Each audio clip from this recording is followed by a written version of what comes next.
femmes et gouvernance, l'exemplarité territoriale. Les territoires, c'est cet échelon de proximité du terrain, là où on est au plus près des réalités. De quelle exemplarité parle-t-on? Quelles sont les réalités? Et sans doute, quelles étapes encore à franchir pour améliorer la situation? Femmes et gouvernance, l'exemplarité territoriale. Nous en parlons avec l'ensemble de mes invités.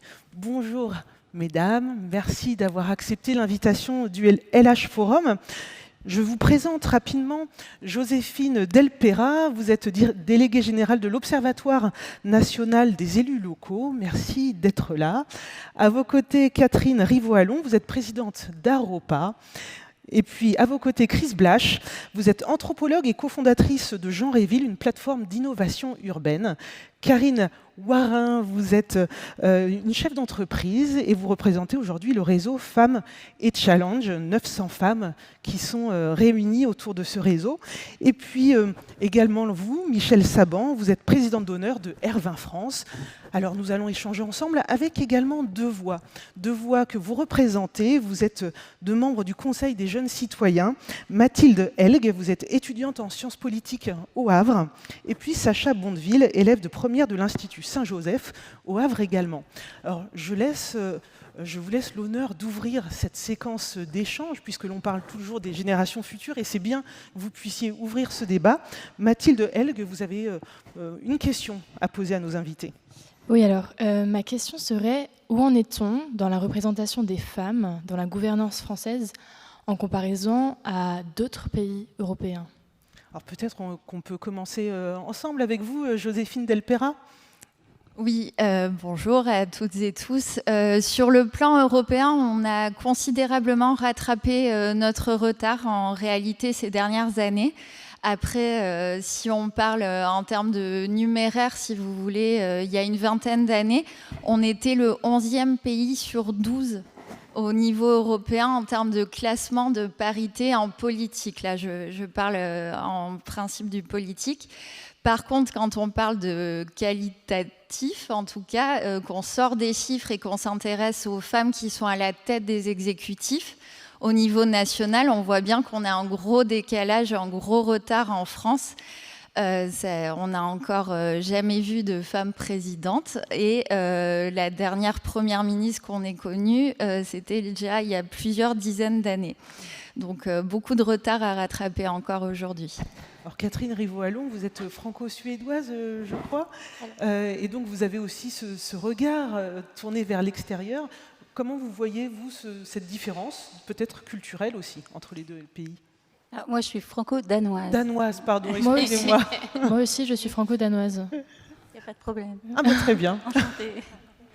Moi, de mon côté, je vois cette ouverture à la gouvernance pour les femmes comme étant un vrai beau challenge à relever, un virage à prendre en tout cas pour l'ensemble des femmes. Et je pense qu'il est de notre ressort, nous, la génération des anciennes, parce qu'on est entouré de jeunes personnes autour de nous, c'est de donner confiance à ces jeunes femmes qui se posent encore 1000 questions aujourd'hui de savoir si elles pensent avoir ou non les capacités d'occuper ce type de poste. Et nous, notre rôle manager, notre rôle d'encadrant et certainement de président, puisque je viens à ce titre aujourd'hui, c'est effectivement d'encourager ces femmes à prendre ce virage et d'aller aussi sur des professions. Parce que là, aujourd'hui, je représente le côté maritime, Aropa, les ports du Havre, de Rouen et de Paris. C'est qu'il n'y a pas de sous-métier, il n'y a pas de métier réservé aux hommes. Il y a des métiers aussi dans le domaine portuaire où là, on est vraiment sous-représenté. Il y a des métiers qui s'ouvrent aux femmes et il faut y aller. On vous attend. On évoquera ensemble des leviers au fil de cette discussion. Michel Saban, vous avez aussi un regard international puisque R20 France appuie des autorités locales infra-étatiques partout dans le monde sous l'angle climatique. Mais j'imagine que la question de femmes et gouvernance, vous avez là aussi ce double regard. Alors je vais faire un petit comeback un petit peu en arrière au moment de la loi sur la parité. Il se trouve que j'ai eu comme tutrice, on va dire, Yvette Roudy, qui n'était pas très loin de là, parce que Lisieux, et qui me disait il faut qu'on trouve quelque chose qui marque, parce que si on ne prend pas de loi, combien de temps faudra-t-il pour qu'il y ait une parité naturelle, par exemple à l'Assemblée nationale? Au vu des résultats des différentes années. Et en ayant fait le calcul, c'est vrai que je me suis dit, il va falloir du temps. Il aurait fallu 517 ans pour que la parité s'installe naturellement par les élections, le biais des élections, les candidatures, etc. 517 ans, c'est énorme. Donc cette loi qui a été prise, et on voit d'ailleurs le résultat, ça, naturellement, c'est pour ça que j'appelle ça une révolution tranquille. C'est pas... il y a eu des combats, il y en aura encore, mais je crois que la façon dont les femmes gèrent leur ville, leur territoire, sur ces enjeux climatiques, par exemple, et on le voit aujourd'hui avec la pandémie, il y a une façon différente, il y a une prise de conscience qui a été faite il y a bien longtemps et qui est mise en application aujourd'hui. Je dis ce que je fais et je fais ce que je dis. Et donc, moi, je ne veux en aucun cas opposer la gestion faite par des hommes à celle des femmes. Pas du tout. Je pense que c'est ensemble. On n'y arrivera pas les unes d'un côté et les autres de l'autre. C'est ensemble. Moi, je fais partie de cette génération qui a grandi, justement, qui a compris, qui a observé comment mes collègues hommes gouvernaient. J'en ai pris du bon.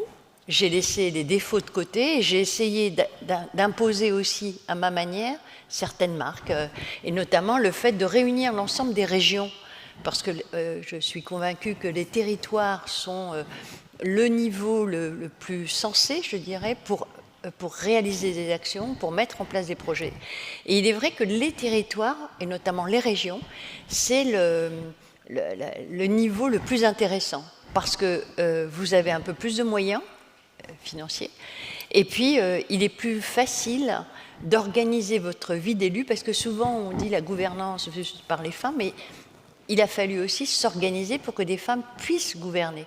Je veux dire, en termes d'horaire, on s'est beaucoup inspiré des femmes d'Europe du Nord, mais il a fallu le faire. Et moi, je dis que tout n'est pas parfait, mais je pense que c'est les uns avec les autres et non pas les uns contre les autres. Et cette nouvelle gouvernance, elle est essentielle aujourd'hui à l'aune de ce que l'on voit au niveau environnemental et sur lesquels je trouve qu'on a fait beaucoup de progrès.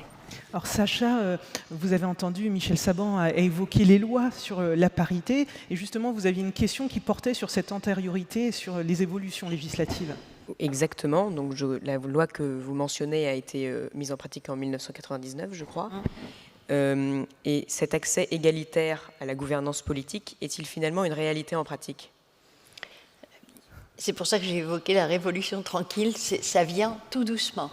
Il y a sur un système à la proportionnelle, donc de liste, la parité est obligatoire. Vous ne pouvez pas présenter une liste au scrutin si la parité n'est pas fixe, mais au scrutin majoritaire, je veux dire, prenez les législatives, c'est encore, il y a beaucoup moins de femmes, on n'est pas encore à la parité. Mais tout ça va venir, ça ne se fera pas comme ça. Il ne faut pas aussi c'est un effet générationnel. Aujourd'hui, les générations comme la vôtre observent ce qui se passe et ne referont pas ce que nous n'avons pas pu faire auparavant. Donc je pense que, et on le voit dans les lycées, dans les collèges, il n'y a pas un affrontement filles-garçons, c'est naturellement la parité. Pour vous, vous avez grandi avec. Pourquoi ? Parce que vous avez eu des parents qui ont grandi avec cette volonté d'égalité entre les hommes et les femmes. Pas plus tard qu'hier, je crois qu'il a été annoncé que le congé de parental pour les hommes augmentait. Mais c'était quelque chose d'impensable il y a encore une quinzaine, une vingtaine d'années. Alors si on compare là encore sur ce sujet-là du congé parental avec d'autres pays, on voit les décalages. Et peut-être pour revenir sur ce point de départ qu'évoquait Sacha, la loi de 99, et puis depuis il y a eu régulièrement de nouveaux textes qui sont apparus pour déployer cette obligation de parité à différents échelons de la vie politique, de la vie sociale, de la vie des entreprises. Mais un constat que l'on peut faire, c'est lorsqu'il n'y a pas de loi obligeant à la parité, eh bien on ne la retrouve pas dans les structures. Je prends deux exemples. En politique aujourd'hui, depuis les élections municipales de 2020, on a à peu près un peu moins de 20% de femmes maires. Et puis si on regarde les entreprises, une récente étude de KPMG de 2019 montrait que là où la loi s'impose, c'est-à-dire dans les conseils d'administration pour les entreprises de plus de 500 salariés, où côté en bourse, on retrouve cette parité, mais par contre, par ailleurs, dans les comités de direction des entreprises non obligées, on tombe à moins de 25% de femmes. Donc ce qui veut dire qu'il y a un cheminement, et pour autant, cette exemplarité, cette parité, elle ne va pas de soi. Peut-être Chris Blache, vous pouvez réagir à ces évolutions. Oui, bonjour à toutes et tous. Alors, vous vous adressez, alors je ne sais pas si c'est à la fondatrice de Jean Réville ou à l'activiste de la barbe. J'ai presque envie de dire que c'est l'activiste de la barbe qui a envie de répondre là-dessus. Parce que bon, les activistes de la barbe intervenaient et interviennent encore dans les cercles de pouvoir pour montrer la prééminence des hommes et la ridiculiser d'une certaine façon, parce qu'on s'est rendu compte aussi que la loi pouvait faire évoluer des choses, mais que par moment, il faut aussi donner des coups d'aiguillon. Et que sans ces coups d'aiguillon, sans ces rappels, sans montrer qu'il y a un véritable impensé sur cette réalité de la prévalence masculine, qui, encore une fois, je ne suis pas en train de parler d'un combat des hommes contre les femmes, mais d'un système. Et c'est bien le système qu'on critique ici, c'est pas les hommes pris les uns après les autres, même s'il y en a qui sont peut-être plus critiquables que d'autres.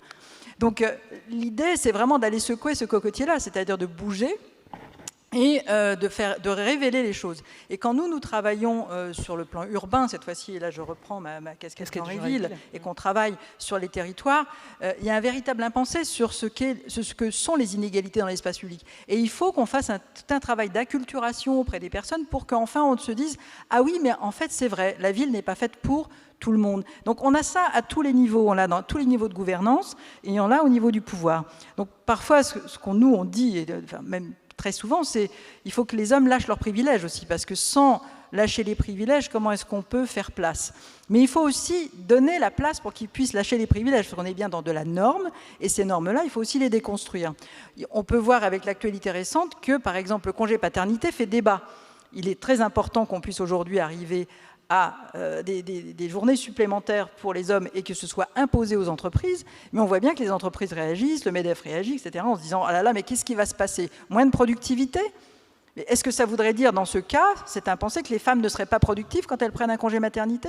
Et c'est souvent d'ailleurs ce qui leur est reproché, c'est ce qui va bloquer leur carrière. Donc on voit bien qu'il y a encore aujourd'hui des éléments sociétaux très forts qui font qu'on pense que la carrière d'un homme est quand même plus importante, aussi qu'un homme dans l'entreprise va être peut-être plus important qu'une femme. Donc tous ces éléments-là sont forts, ce sont des choses qui nous sont dites et sur lesquelles il faut qu'on évolue. Moi, c'est sur ce terrain-là que je vais évoluer à la fois avec les outils réglementaires et législatifs et aussi sur des aspects culturels.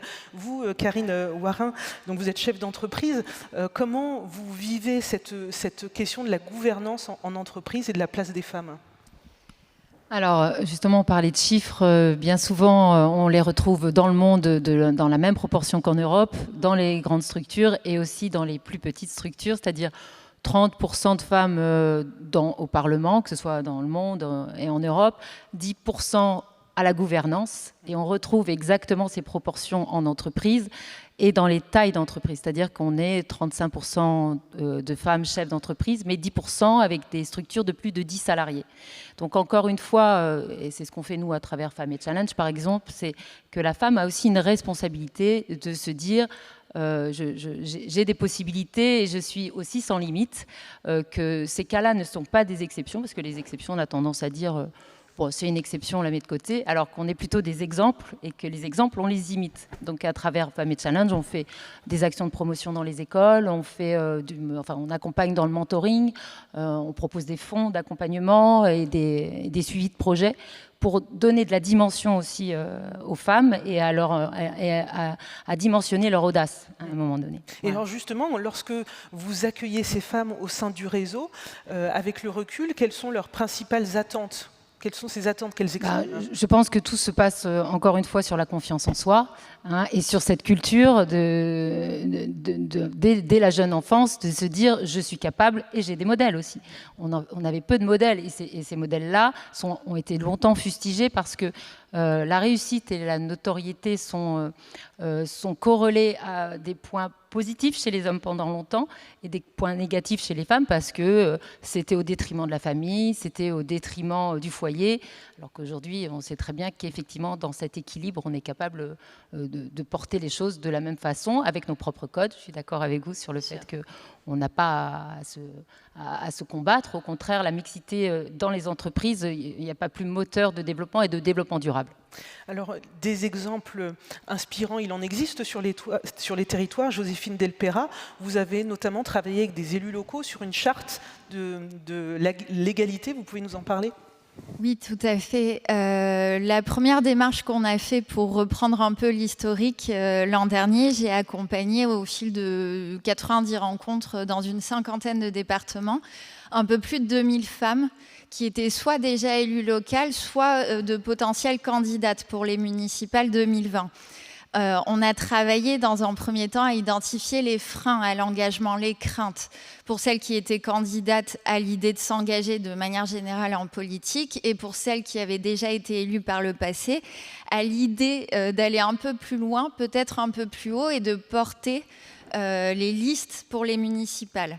Ce qu'on a identifié comme frein prioritaire finalement, mais c'est la même chose en entreprise, c'est le sentiment, le syndrome de l'imposteur comme on l'appelle aujourd'hui, la peur d'être illégitime, la peur aussi d'être attaqué sur ses compétences. Moi, je l'entends souvent, ces femmes qui ont toujours besoin de démontrer une compétence, de dire je ne suis pas là parce que je suis une femme, je suis là parce que je suis compétente. Personne n'en doute, mais on est encore obligé de justifier ça. Et malheureusement, moi, ce que je leur dis à ces femmes, c'est que les hommes, aujourd'hui encore en politique, ont une espèce de compétence présumée.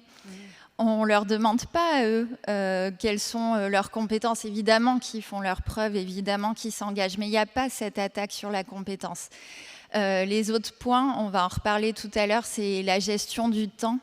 On en a bien conscience quand on est élu, qu'on s'engage en politique, on arrive avec son bagage, sa vie privée, sa vie professionnelle, parce que le renouvellement des élus aujourd'hui implique aussi qu'on a beaucoup de gens qui cumulent un emploi avec un mandat. Et puis, ce fait d'arriver un petit peu dans la lumière, de se retrouver, de s'exposer et d'exposer avec soi sa famille, ce monde difficile qui est la politique. Donc nous, une fois qu'on a identifié ces problèmes-là, on s'est dit, OK, il faut être un peu pratico-pratique. On va essayer de créer des chartes qui pourraient s'appliquer pendant la campagne municipale, mais qui pourraient aussi ensuite s'instaurer dans le fonctionnement des villes, mais aussi des intercommunalités, parce qu'on a parlé loi sur la parité, mais on a encore des institutions en France où la loi sur la parité n'existe pas. Et ces chartes-là, elles suggèrent notamment la prise de parole alternée. Il y a des partis politiques qui pratiquent ça depuis des années, d'autres pas du tout, mais cette culture de passer la parole. Et ça bénéficie aux femmes, évidemment, qui peuvent enfin trouver leur place là-dedans, mais ça peut bénéficier à d'autres personnalités aussi, des hommes plus timides, des gens qui ne sont pas sûrs d'eux, des nouveaux élus qui ont beaucoup de choses à dire mais qui n'osent pas. On a repensé aussi la notion d'horaire de réunion de travail.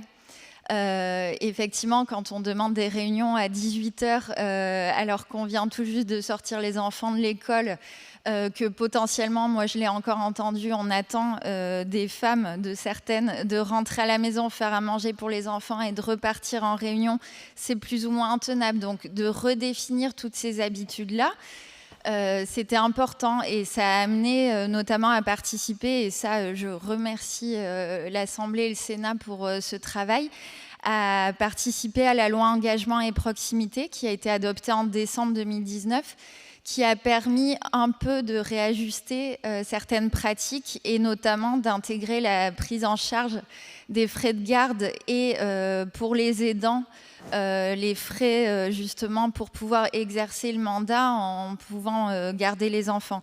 Et je ne dis pas ça parce que garder les enfants, c'est une affaire de femmes. C'est juste que factuellement, aujourd'hui, c'est une réalité. Et ça va aider les femmes, ça va aider d'autres hommes à se dire « Ok, je peux assumer ces deux rôles-là ». Et donc voilà, c'est à ça qu'elles servent ces chartes, à faire évoluer un maximum les pratiques et à mettre le doigt très spécifiquement sur ce qui freine l'engagement en politique aujourd'hui. Catherine Rivaud-Alamont, vous voyez opiner du chef en écoutant Joséphine. On va faire le parallèle avec votre monde à vous. Comment, en tant que manager, et managers femmes, comment on peut aussi là aller pointer du doigt là où ça bloque pour que la gouvernance puisse se modifier profondément? Il me semble qu'avant tout, on doit jouer collectif, et je rejoins les avis des uns et des autres, et des unes et des autres, pour dire qu'on n'est pas dans un mode de confrontation, mais au contraire qu'on est vraiment dans un mode de travail qui fait que les hommes et les femmes doivent travailler ensemble et apprendre à se connaître. Et surtout, je pense que dans le rôle de manager d'équipe, on se doit aussi de prendre conscience d'un certain nombre d'éléments que vous précisiez à juste titre, que effectivement une jeune femme a des contraintes, mais un jeune homme aussi peut avoir des contraintes, et donc on doit l'intégrer dans l'organisation du travail. Et je dirais qu'avec ce qui nous attend déjà, ce que l'on vient de vivre en situation de crise et ce qu'on va vivre demain, ce qui ne nous semblait pas être une évidence jusqu'à maintenant en termes d'organisation du travail, nous pousse à mettre en place à la fois les systèmes de management qui vont bien, mais aussi une organisation du travail repensée pour trouver cet équilibre entre la vie professionnelle et la vie personnelle. Moi, je l'ai vécu avec, encore une fois, dans des métiers, j'ai toujours voulu aller vers des métiers d'hommes. Pourquoi ? Parce que je m'étais juré à moi-même, et c'est peut-être aussi parce que ce sont mes origines qui font ça, c'est que je m'étais juré à moi-même qu'il n'y avait pas de cloisonnement à avoir entre des métiers d'hommes et des métiers de femmes. Donc j'ai un peu cherché la difficulté, et c'est ce qu'on m'a toujours dit, mais pourquoi aller sur des métiers d'hommes alors que je pourrais très bien aller sur des métiers de femmes? Mais je n'avais pas du tout catalogué le côté homme-femme. Néanmoins, je constate qu'il y a encore très peu de femmes, et c'est ce que je disais en préambule, très peu de femmes qui osent franchir cette étape, peut-être par peur de ne pas être suffisamment bien accompagnées dans l'entreprise, de ne pas suffisamment avoir cette écoute et cette empathie dont elles ont besoin, cette confiance, pour pouvoir trouver leur place, parce qu'il est du rôle et de la responsabilité des managers, pour le coup, de permettre à chacun et chacune de trouver cet équilibre et de travailler en harmonie, parce que sinon, on va perdre en productivité. Quand on est dans une entreprise, on sait tout de suite ce que ça veut dire. Sinon, on va perdre en motivation. Et puis, finalement, de jeunes talents qui sont identifiés pour rejoindre les entreprises, on va arriver à une sorte de confrontation homme-femme, avec un déséquilibre qui est absolument catastrophique pour l'entreprise. Donc, encore une fois, il ne faut pas opposer l'homme et la femme, mais au contraire, jouer le collectif, jouer l'équilibre et encourager ces femmes à prendre des postes à responsabilité.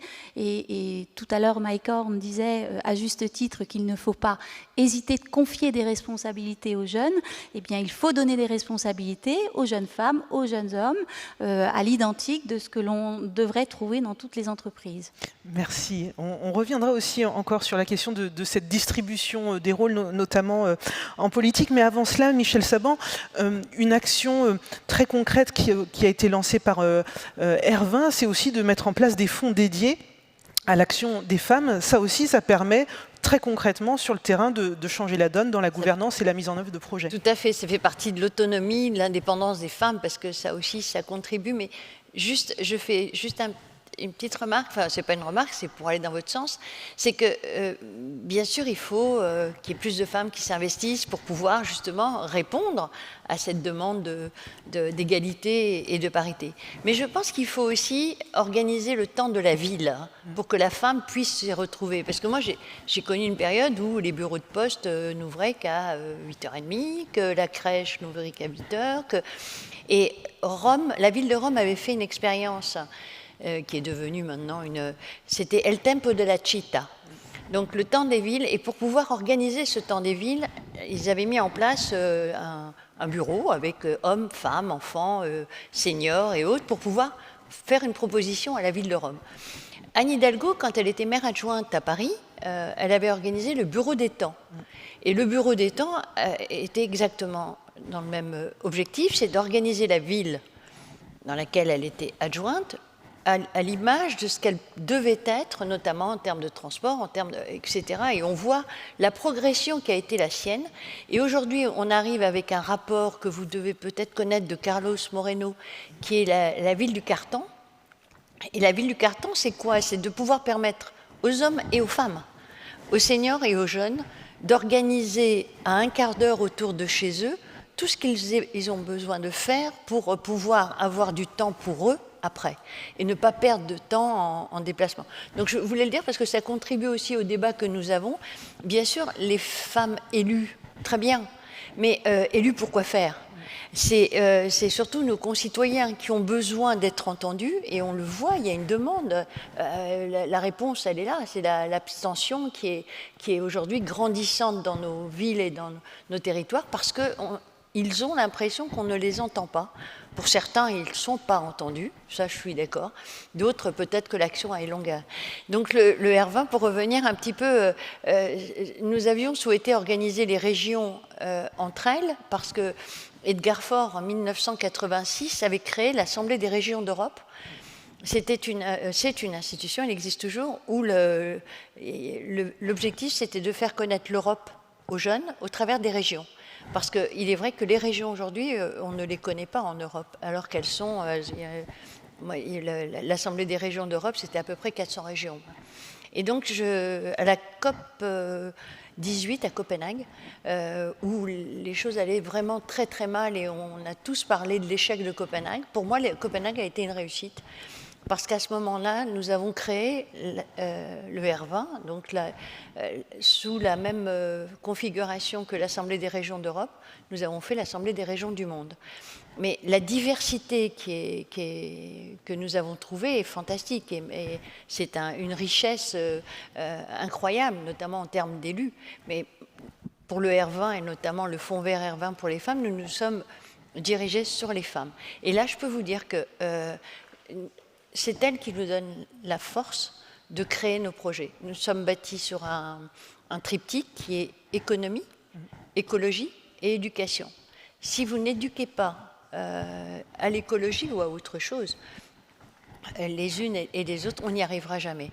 L'écologie fait partie aujourd'hui de notre quotidien, on ne peut pas le nier, et l'économie ne pourra pas s'exercer si ces trois œufs, pour ne pas les mettre tous dans le même panier, je ne veux pas faire un mauvais jeu de mots, mais c'est vrai que c'est important de pouvoir lier ce triptyque qui permet aujourd'hui de réaliser tous les projets que nous réalisons en Afrique de l'Ouest, en tous les cas. Alors, Michel Sabon a très justement insisté sur la question des temps. Et Chris Blash, je me tourne vers vous parce que finalement, penser un territoire, une ville à l'aune du temps que l'on passe pour se déplacer, pour aller d'un point à un autre, ça permet aussi peut-être d'embrasser l'ensemble, d'avoir une approche transversale d'un territoire et de le questionner au regard du genre, par le prisme du temps, mais c'est cette approche globale dans les terrains que vous suivez qui peut donner des résultats probants. Oui, tout à fait. C'est un très très bon exemple, le Bureau des temps, et je pense que c'est même peut-être le premier. La ville de Rennes aussi mis en place depuis des années les bureaux des temps. On voit ça dans d'autres villes, Vienne en Autriche, enfin, il y a énormément de villes qui l'ont mis en place. Et pourquoi c'est important ? D'une part parce que le travail qui est fait est un travail que je vais qualifier d'holistique, de compréhensif. C'est-à-dire que quand on travaille le bureau des temps, on travaille aussi bien avec les entreprises qu'avec les sociétés de transport, qu'avec les administrations pour savoir si la CAF va être ouverte et à quelle heure. On va travailler aussi, quand on travaille avec les entreprises, pour peut-être décaler les temps d'embauche de façon à niveler aussi les mobilités. Donc on voit bien que c'est un travail qui se fait de façon globale. De la même manière, quand on refait la ville pour la penser de façon plus inclusive, ou moins excluante parfois, parce que je trouve qu'à travers ce mot valise de l'inclusion, on oublie parfois les exclusions. C'est vraiment important de montrer ça aussi, parce que ça commence là aussi. Donc ce travail compréhensif, ce travail holistique, il est fondamental, puisqu'il faut toucher tous les secteurs. Donc quand on parle d'une gouvernance territoriale, par exemple, et quand nous intervenons en formation auprès des élus ou auprès des services, il ne s'agit pas juste d'aller travailler avec la délégation des droits des femmes. Il s'agit bien entendu de travailler aussi avec l'éducation, avec le sport, mais aussi avec la finance, enfin, avec toutes les délégations d'une ville, de façon à ce que ce travail soit réalisé, que tout le monde comprenne les enjeux depuis son point de vue et enrichisse aussi ce travail. C'est pour ça que nous parlons souvent de point de vue situé et nous parlons aussi de complexité. On ne peut pas parler, d'ailleurs, on ne peut pas parler de la femme. On est bien d'accord que s'il n'y a pas la femme ou l'homme, nous sommes bien avec les femmes, les hommes, avec toutes nos diversités et toute notre complexité. Et c'est ça qu'il faut remettre en valeur et c'est ça qu'il faut remettre dans le jeu pour produire des villes qui soient beaucoup plus incluantes. Vous évoquiez Carlos Moreno, que je connais très bien. Avec Carlos, on discute souvent de cette façon de complexifier, de retravailler finalement ce terreau et de sortir de cette dichotomie qui était installée depuis le 18e, 19e siècle. On avait des villes qui ont été extrêmement normalisées. Les femmes ont disparu de l'espace public au 18-19e siècle. Elles sont réapparues curieusement à travers la statuaire. Donc c'est intéressant de voir aussi qu'on les a reproduites symboliquement, elles vont représenter la justice, elles vont représenter toutes sortes de choses, mais elles sont pétrifiées, elles ne sont pas du tout dans la partie active de la ville. Donc nous, ce qui est important de montrer ici, c'est de ramener cette activité-là, de montrer que c'est notre diversité, autant de femmes sur ce plateau, et un homme en l'occurrence aussi, autant de personnalités différentes. Et c'est cet enrichissement-là dont on parle. Et c'est la même chose avec les hommes. Or, on nous confronte très souvent, et même nous, en tant que féministes, quand on nous dit qu'on va attaquer les hommes, mais non, on n'attaque pas les hommes, on attaque un système. Et c'est ça qu'on remet en cause. C'est ce système qui, précisément, nous remet dans des cases extrêmement normées. Donc, quand vous disiez tout à l'heure, les femmes ont peut-être des besoins à certaines heures décalés, peut-être que les hommes en auraient besoin aussi, mais oui, je pense que les hommes ont des besoins aussi. Simplement, il faut leur laisser avoir ces besoins-là et leur laisser s'exprimer.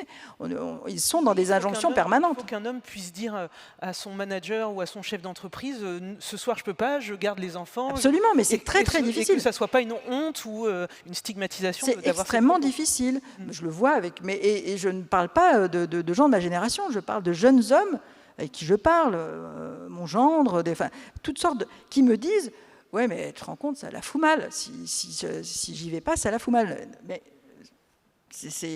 voilà, c'est ces choses-là qu'il faut faire bouger.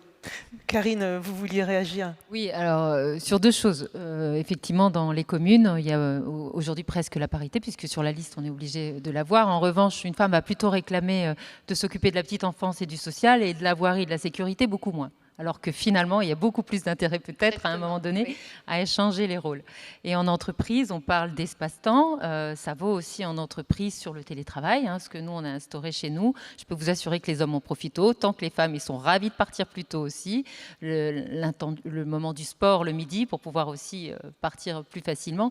Et chez Femmes et Challenge, on instaure aussi nos regards croisés ou nos ateliers, soit tôt le matin, soit plus tôt en fin de journée pour que les femmes puissent y accéder. Mais on a aussi, moi j'ai eu des remarques d'hommes à me dire, mais vous êtes sympa, mais vous occupez que de la confiance en soi pour les femmes. Mais voilà, certains osent enfin dire que pour eux, c'est pas si simple. Par contre, ils ont une injonction à réussir aussi forte que la nôtre, mais beaucoup moins exprimée. D'ailleurs, ça m'évoque un point. On constate souvent que lorsque dans des démarches territoriales, une action est menée pour permettre à avancer sur l'égalité femmes-hommes, on permet aussi d'améliorer les choses finalement pour toutes les populations, quelles qu'elles soient, qui sont minorisées dans le contexte territorial. Donc c'est intéressant. Je voulais, Joséphine, vous entendre sur cette notion de parité qui est purement mathématique. Et vous militez pour qu'on parle d'une parité qualitative. Et donc, j'imagine que lorsque vous entendez parler d'élus à la petite enfance, etc., ça interpelle. Effectivement, oui. Quand on parle de parité qualitative, moi j'ai essayé de chercher un terme effectivement pour sortir du nombre et qu'on puisse commencer à dénoncer un petit peu ce concept de délégation genrée dont vous parliez à l'instant. Effectivement, on le constate et à tous les échelons des collectivités aujourd'hui que les finances continuent d'être massivement données à des hommes. Moi, j'ai quand même entendu un maire d'une grande ville un jour me dire « non, je ne vais quand même pas donner les clés de la bourse à une femme, elle est trop émotive, on ne sait pas ce qu'elle va en faire ». Donc, bon, je prends des exemples extrêmes, hein, mais c'est juste pour montrer ce qu'on entend encore aujourd'hui.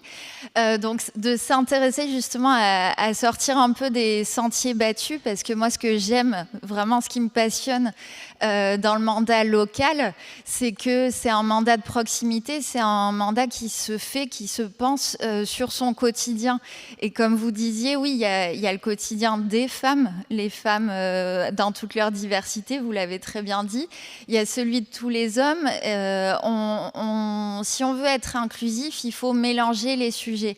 Et la transversalité, effectivement, des politiques égalité femmes-hommes doit être, à mon avis, plus souvent revendiquée.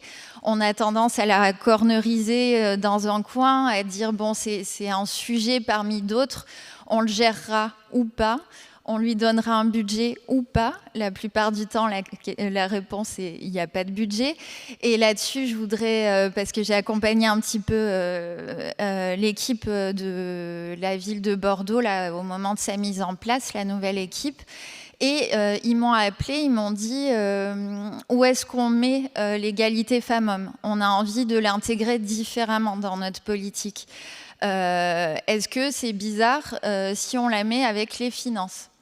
Et moi j'ai dit non, ça peut être super intéressant. Donc ils ont rattaché, donc déjà c'est une adjointe au budget, ce qui est rare, on en parlait à l'instant, et ils ont rattaché l'égalité femmes-hommes en lien avec les finances, en se disant on va assumer pleinement la transversalité du sujet et on va lui donner pour une fois un budget dédié qui pourra participer à tous les politiques concernées à la ville de Bordeaux. Donc ça va être une expérimentation qui va être, je pense, je l'espère, intéressante, qui va aller au-delà, à mon avis, du budget genré. C'est vrai qu'on n'en a pas parlé aujourd'hui, mais ça fait partie quand même des leviers de rééquilibrage. Et pour finir sur tout ce qui était dit tout à l'heure, effectivement, si les élus peuvent sortir de leur délégation toujours un peu genrée, comme on le disait tout à l'heure, je pense qu'on va pouvoir être plus innovant aussi, on va pouvoir prendre les problèmes d'une nouvelle manière, pas parce que les femmes sont des bisounours, des oies blanches pures qui arrivent avec de belles valeurs plus que les hommes, c'est pas du tout ça. Mais il faut se dire, les lois sur la parité, elles datent de 2000. Ça a 5 minutes à l'échelle de l'histoire de la politique française. Donc, ce qu'elles apportent, c'est des parcours différents. C'est une forme de nouveauté, c'est une autre appréhension de la vie politique, du mandat et des politiques publiques à mettre en place. Et ça peut que engager, à mon avis, d'autres... je ne peux pas dire minorité parce qu'on est loin d'être pour une les minorité, femmes, ce n'est pas nous le cas. les femmes, mais en tout cas de minorité dans le sens de ceux qui sont représentés en politique aujourd'hui. Je pense que plus on engage la répartition de la parole, une autre manière de se réunir, plus on développera la démocratie participative dans nos territoires, plus on verra émerger cette nouvelle génération politique. Parce que c'est pas juste une question de génération. Moi, je le vois, Sciences Po Bordeaux m'a appelé au secours il y a un an en me disant il n'y a même pas 10% de jeunes femmes au niveau du master qui vont candidater sur les masters carrière politique. Elles sont en surnombre à Bordeaux, en tout cas les premières années. Et ensuite, au moment où on dit carrière politique, il n'y a plus personne.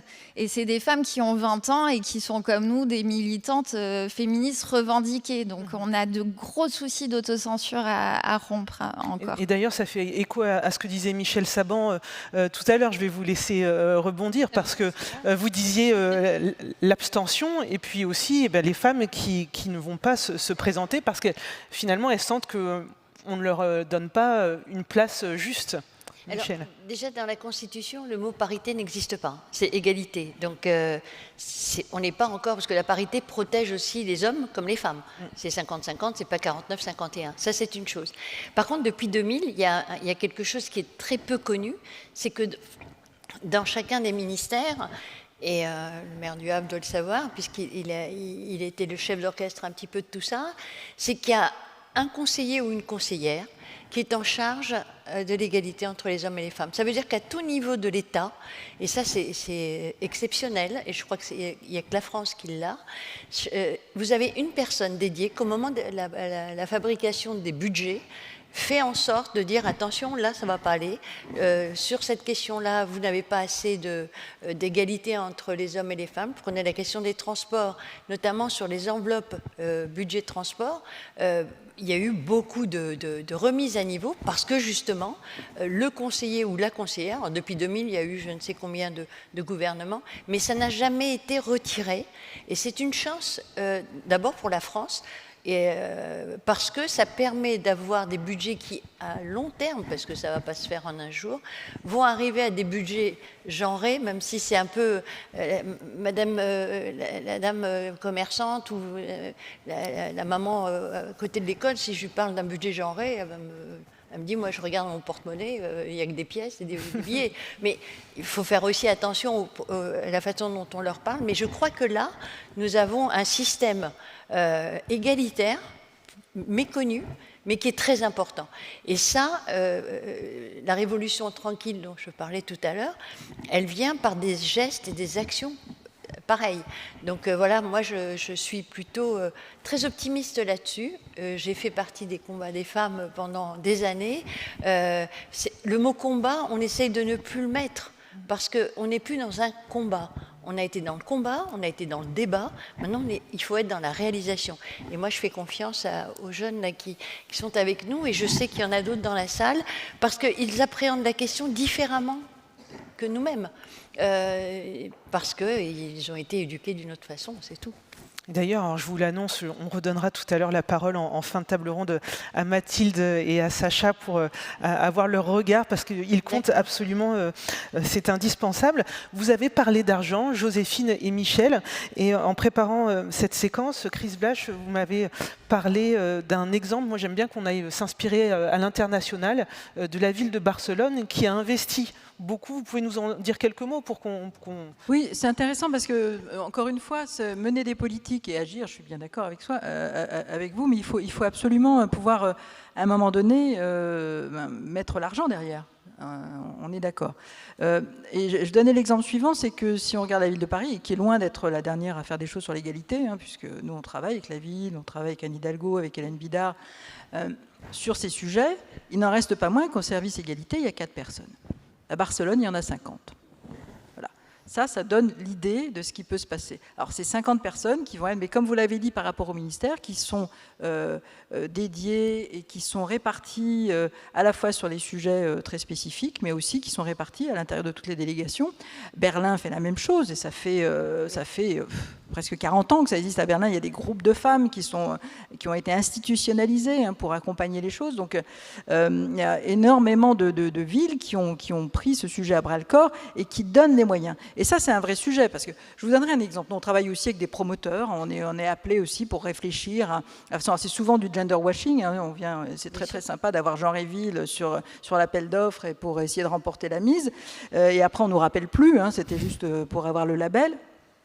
Et on a participé à plusieurs rendez-vous, et je me rappelle d'un rendez-vous que je ne citerai pas, mais où on nous a dit ce serait bien. Alors on avait réuni plusieurs personnes pour travailler sur la question de l'égalité dans l'espace public. Et puis alors j'ai dit, bon, vous avez un budget?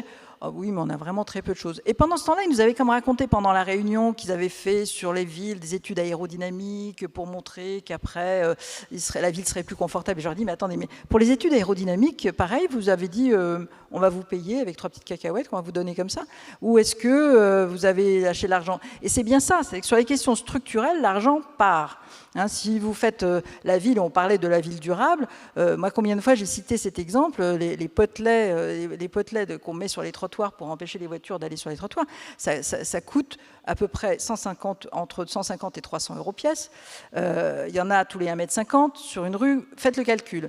C'est des sommes énormes. Donc dès qu'on parle de structure, d'infrastructure, l'argent, il n'est pas remis en question. Alors, ça ne veut pas dire que ça n'est pas débattu, mais l'argent est lâché, parce qu'on se dit, il faut le faire, on n'a pas le choix. Quand il s'agit de nos sujets, mais il faut se battre en permanence. Nous, ça a pris des années avant qu'on puisse, à l'intérieur même de notre structure, se salarier correctement pour le travail et la valeur du travail qu'on amène. Ça a été très long, et ce n'est pas encore gagné. Donc c'est un vrai travail, et il faut... Si on veut que les choses avancent, il faut vraiment donner la juste place. Là, je voudrais qu'on évoque avec vous, Karine, un autre levier qui est au cœur de l'action de Femmes et Challenge, c'est la mise en réseau des femmes, l'entraide et même parler de sororité. Est-ce que sororité, c'est un terme que vous vous appropriez? Et je voudrais qu'on échange, qu'on fasse un tour de table sur cette notion-là. Alors justement, oui, Femmes et Challenge, c'est 900 adhérentes, c'est 26 core members, donc 26 chefs d'entreprise qui œuvrent pour accompagner les projets de création et les projets déjà créés mais à développer. C'est vraiment l'audace et l'ambition qui nous motivent. La sororité, oui, bien sûr, notamment avec les autres réseaux, parce qu'il en existe pléthore, et on est même prêt à réfléchir à une plateforme commune, parce que d'amont en aval, il y a énormément d'actions à faire pour pousser la visibilité, parce qu'on n'investit pas sur un projet qui n'est pas visible. On le voit, nous aussi, un problème de fonds. Les fonds, c'est 2% accordés au projet des femmes. Donc Femmes et Challenge a créé son propre fonds pour les accompagner, mais ça ne devrait même pas exister. Voilà. Mais à nous de nous positionner et de ne pas y aller avec les brassards, la bouée, le filet, et de faire peut-être aussi avoir un peu plus d'audace en disant bah, allez, j'y vais, je saute et puis je vois ce qui se passe. Voilà, c'est un peu cet accompagnement. La sororité est importante pour y aller tous ensemble, parce que plus on sera visible, plus il y aura du poids et plus ça comptera. Mais de mon point de vue, c'est encore une fois dans la mixité que les choses doivent se passer. Les règles, elles ont été posées depuis des années, c'est pas moi qui le dis, hein, c'est Simone de Beauvoir, et qu'il valait mieux écrire les lois plutôt que de les subir. Elles sont écrites, il nous reste tout à faire. Prenons ce qui nous est offert, faisons évoluer les choses et accompagnons ce changement de façon durable. Et d'ailleurs, vous m'aviez dit, il faut que les droits sont là, il faut que chaque femme revendique ses droits, mais c'est aussi un acte... C'est une éducation. Rébellion, mais en tout cas une revendication d'aller dire... Une revendication et une éducation par la promotion, par le mentoring, par les modèles, voilà. Catherine Rivaud-Alvon, sur ces questions d'entraide entre femmes pour que cette gouvernance évolue et on arrive à que l'année prochaine on se retrouve et qu'on ne cite que des beaux exemples de gouvernance revisitée. Oui, alors c'est une excellente question et c'est souvent un point qui est ressorti par les femmes qui rejoignent des réseaux, parce qu'il me semble que les femmes ne sont peut-être pas très au fait ou n'osent pas rentrer dans un réseau de femmes. Il y a toujours une certaine appréhension. J'en discutais avec une femme qui fait du recrutement dans un cabinet de recrutement et qui me disait typiquement que les femmes n'étaient pas forcément... C'était pas l'action forte de la femme de savoir rentrer dans un réseau, le fait de pouvoir passer cette étape et de se dire à soi-même je vais rentrer dans un réseau pour pouvoir me donner confiance et peut-être avoir cette entraide qui est absolument indispensable pour avoir cette ouverture d'esprit et l'ouverture sur les postes qui pourraient m'être proposés, c'est une action qui n'est pas encore totalement intégrée dans la démarche d'une femme et encore une fois je pense qu'il est de notre rôle et tous ces réseaux devraient être mis en ligne pour que nous puissions, que toutes les femmes soient en pleine connaissance de cause sur l'existence de ces réseaux qui me paraissent absolument indispensables. Vous vouliez compléter? Oui, je voulais compléter parce que je suis présidente d'une entreprise normande, donc faite d'hommes et de femmes. Je suis la présidente pour représenter la mixité et j'ai énormément de difficultés à y faire venir des femmes parce que d'abord elles se demandent à quoi ça sert, mais si elles savaient l'impulsion que ça donne au business, à la croissance, à la rapidité des problématiques réglées, ça changerait tout. Donc voilà, on essaye d'œuvrer pour faire savoir que c'est pas juste on échange un verre et 3 discussions autour du dernier match, de tennis d'ailleurs aussi pour les femmes, mais bien un vrai intérêt pour l'économie. Joséphine Delpera, en politique, les femmes s'organisent aussi en réseau ? Oui, alors c'était l'objet de mon travail précédent. Effectivement, chez Élu Local, c'est un réseau de femmes élues. Moi, par ailleurs, dans mes engagements militants à côté de mon travail à l'Observatoire des élus locaux, on est en train de monter des structures au sein des partis politiques qui souhaitent s'engager sur ces questions-là. On a besoin de réseaux en politique, absolument. Comme je disais tout à l'heure, en plus, les femmes sont encore un peu nouvelles, en tout cas quand il s'agit d'être en responsabilité. on n'a pas forcément les réflexes, on n'a pas forcément la place non plus, parce qu'il y a plein d'associations d'élus qui existent aujourd'hui, qui sont utiles sur plein de sujets. Malheureusement, quand ça s'adresse à des maires et qu'on a 20% de femmes maires en France, trouver sa place là-dedans, c'est quand même un long cheminement. Donc le réseau en politique est évidemment un accélérateur très fort et précieux, parce qu'on en parlait tout à l'heure un peu, l'invisibilisation des femmes dans l'histoire. On parlait de modèles. Moi, pour reprendre l'exemple de Sciences Po, mais d'autres jeunes femmes avec qui je discute, qui me disent oui, mais en dehors de Simone de Beauvoir, Simone Veil, Christiane Taubira maintenant, quelques-unes comme ça, on ne sait pas sur qui s'appuyer. Donc il y a un gros travail aussi pas de réécrire l'histoire, de raconter la vraie histoire de notre pays. Et je pense notamment au livre très sympa qui est sorti de Mathilde Larère récemment, Rage Against the Machisme. Mais en tout cas, de replacer les femmes qui ont participé à la vie de la cité depuis toujours dans le récit. Et je pense qu'à la fois cette revalorisation de nouveaux modèles, plus le réseau, l'entraide, on n'a pas besoin d'être une star absolue pour pouvoir aider. Cette sororité-là, elle est très précieuse en politique, oui. Chris Blache, vous vouliez réagir ? Oui, une réaction, parce que c'est la question symbolique, elle est très forte, on l'a un peu évoqué tout à l'heure. J'étais à Genève avant-hier, c'était la réunion des cantons, et il y avait toutes les personnes qui étaient là pour parler d'égalité.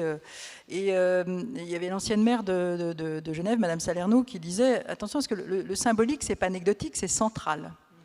C'est pas quand des fois on dit oh, c'est une action symbolique, ça veut rien dire. Non, non, le symbolique, c'est la chose absolument centrale.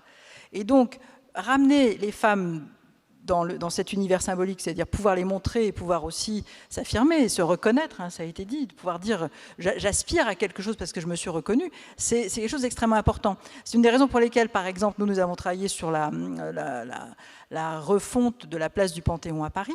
Et si vous connaissez Paris, vous savez que sur ce monument du Panthéon, qui est un monument national, il est écrit aux grands hommes la patrie reconnaissante. Donc il était clair que nous allions, nous en tant que Jean Réville, faisant partie du collectif, travailler sur cette question-là. Mais ça n'a pas été simple. Il a fallu vraiment d'abord travailler avec le directeur du Panthéon qui a dit oui, mais il ne faudra pas s'opposer au monument. Enfin bon, il y a eu énormément de démarches. On en est arrivé aujourd'hui à un stade où on a réussi quand même à faire inscrire 200 noms sur la place du Panthéon, 200 noms de femmes, des noms internationaux qui viennent de tous les univers. Il était extrêmement important pour nous de montrer une représentativité la plus totale. Il s'agissait aussi de ne pas montrer que des noms de femmes célèbres nécessairement, mais de montrer aussi qu'il y a des femmes du quotidien, aussi d'autres femmes qui mènent des combats qu'on invisibilise bien souvent. Donc on a pris 3 femmes symboliques, par exemple, une qui représente les femmes qui sont mortes sous les coups de leurs conjoints ou de leurs ex-conjoints, une qui est morte en Méditerranée pendant son parcours de migration et une qui est morte à la rue. Donc tout ça pour montrer que cette grande diversité-là, c'est la montrer en permanence, montrer que ces femmes existent, qu'elles soient dans la lumière ou qu'elles soient dans l'ombre. Et ce travail, il est incessant. Et je peux vous dire que pendant les 4 ans qu'ont duré ce projet, notre financement pour mener cette dernière pierre, poser cette dernière pierre sur l'édifice, le financement est parti, revenu. Il a fallu lutter. Heureusement, on avait des gens à l'intérieur de la mairie qui ont vraiment poussé les choses, à l'intérieur du cabinet d'Ali Algo aussi, mais on voyait bien que c'était peut-être pas si important, peut-être qu'on pouvait cet argent-là le mettre ailleurs. Alors que déjà, c'était pas une somme extraordinaire, mais qu'on pouvait peut-être s'en passer. Donc ça a été pour nous un combat, et j'ai posé vraiment la dernière pierre, je peux le dire, cet été, et c'était compliqué. Donc ce symbolique, en même temps, il est fort. Et j'aimerais ramener autre chose aussi, c'est que quand on a voulu ce projet-là, très rapidement, on a voulu que le projet soit sur la place et non à l'intérieur du monument. Parce qu'on s'est aussi battu pour qu'il y ait plus de femmes à l'intérieur du monument, mais on s'est dit, on ramène toujours les femmes aux intérieurs, et là, on veut vraiment prendre l'extérieur. On veut cette visibilité, on veut être dehors, on veut de l'espace, on veut respirer. Donc c'était aussi ça l'idée. Très bien, merci. C'est vrai que c'est important d'assister là-dessus. Et il nous reste 2 minutes, et j'avais, alors Michel Saban, un mot en réaction, et puis ensuite on donne la parole à Mathilde et en réaction à la sororité. Oui. C'est bien, mais je pense que la fraternité, c'est mieux. Parce que elle est planétaire, la fraternité. La sororité, on la sent quand on est dans des groupes, parce qu'il y en a une d'entre nous qui peut être isolée, qui n'arrive pas à passer un cap. Je l'ai plus ressenti en Afrique qu'en Europe ou en France. Ça, c'est une première chose. Si les femmes ne participent pas à nos réseaux, parce qu'elles hésitent, c'est pas qu'elles participent pas, elles hésitent, elles n'y voient pas d'intérêt, c'est parce qu'aussi à un certain moment de notre histoire, souvent quand des femmes se réunissaient entre elles, il n'y avait pas d'hommes. On leur interdisait presque d'être là, et donc à l'extérieur, on disait, vous étiez trop jeune. On leur disait, mais laissez-les, elles tricotent, ou elles cuisinent. Donc les choses ont changé, mais vraiment. Et cette prise de conscience, il faut qu'elle soit totale et entière. Il ne faut plus... on se pose des questions parce qu'il y a des dangers qui sont encore là. Il y en a d'autres qui vont venir, notamment les femmes battues, la violence faite aux femmes. Ce sont des choses importantes. Mais moi, au lieu de parler de sororité, je parlerais plutôt de fraternité. Eh bien, en tout cas, ce qui est intéressant, c'est que vous avez des regards différents, mais avec cet horizon commun que vous partagez. Je pense que c'est intéressant d'entendre cette diversité de points de vue. En un mot, juste dire le mot adelphité. Adelphité, c'est vrai. Quand même proposé par et qui, Laurence Moreno et qui intègre autant les femmes et les hommes. Mathilde, un mot après ce que vous avez entendu pour faire mieux, vous qui êtes les générations qui seront demain entrepreneurs, aussi en politique peut-être, dans le monde associatif. Du coup, on avait parlé un peu de deux idées qui ont déjà été mentionnées. La première, ce serait les quotas du coup dans l'égalité, pas la parité homme-femme au niveau des gouvernements ou même au niveau des entreprises. Donc imposer des quotas qui ne sont pas là pour l'instant. Et l'autre sujet, c'était plus sur l'éducation. Sacha, si tu veux faire un mot. Oui, on pense que l'éducation, c'est vraiment le départ d'une volonté de s'affirmer, aussi bien pour les hommes que pour les femmes. Et ça nous semble primordial, finalement, qu'il y ait une éducation égale entre les hommes et les femmes pour cette parité, justement. Eh bien, merci. Ça sera le mot de la fin, un très bon mot de la fin. Merci Joséphine Delpera, Catherine Riboallon, Chris Blache, Karine Loirin, Michel Saban, Mathilde Haig et Sacha Bondeville. Merci. Merci.